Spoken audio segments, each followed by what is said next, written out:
एक बार गौतम बुद्ध एक शहर में प्रवास कर रहे थे। उनके साथ कुछ शिष्य भी थे। एक दिन उनके शिष्य शहर में घूमने के लिए निकले।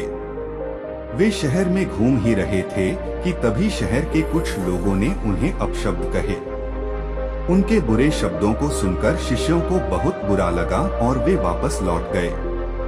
बुद्ध ने देखा कि शहर से लौटकर आए उनके सभी शिष्य बहुत क्रोध में दिखाई दे रहे हैं। उन्होंने शिष्यों से पूछा, क्या बात है, आप इतने तनाव में क्यों हैं? तभी एक शिष्य क्रोध में बोला, हमें यहाँ से तुरंत चलना चाहिए। जब हम बाहर शहर में घूमने गए थे तो यहाँ के लोगों ने बिना वजह हमें बहुत बुरा भला कहा। जिस जगह हमारा सम्मान नहीं हो वहाँ हमें नहीं रहना चाहिए। बुद्ध ने कहा, क्या किसी और जगह तुम अच्छे व्यवहार की अपेक्षा रखते हो? दूसरे शिष्य ने कहा, इस शहर से तो अच्छे लोग ही होंगे।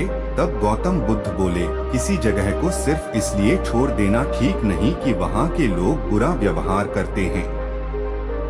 हमें तो कुछ ऐसा करना चाहिए कि जिस स्थान पर भी जाएं, उस स्थान को तब तक नहीं छोड़े जब तक अपनी अच्छाइयों से वहाँ के लोगों को सुधार न दें। हम जिस भी स्थान पर जाएं, वहाँ के लोगों का कुछ न कुछ भला करके ही वापस लौटें। बुद्ध ने कहा, जिस प्रकार युद्ध में बढ़ता हुआ हाथी चारों तरफ के तीर सहते हुए भी आगे बढ़ता जाता है, ठीक उसी तरह उत्तम व्यक्ति भी दूसरों के अपशब्दों को सहते हुए अच्छे कार्य करता रहता है।